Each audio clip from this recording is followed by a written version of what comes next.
Good afternoon po mga idol. Nandito po tayo ngayon sa Las Palmas, sa Santa Maria, Bulacan. Ito yung unit ng customer, bagong gawa. Ayan, nagkabit tayo dito ng drinking setup.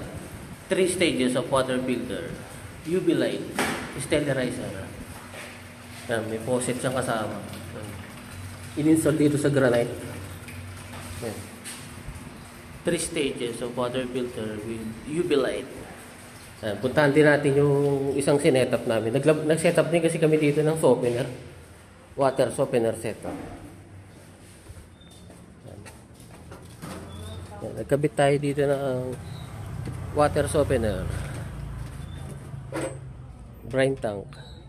4 stages of water filter with PPR pipes and fitting insulation.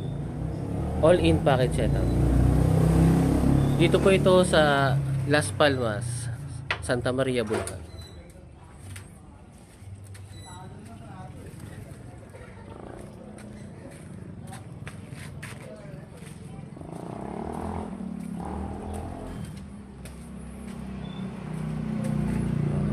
Thank you po mga idol. Message lang po sa gusto magpagawa. Salamat.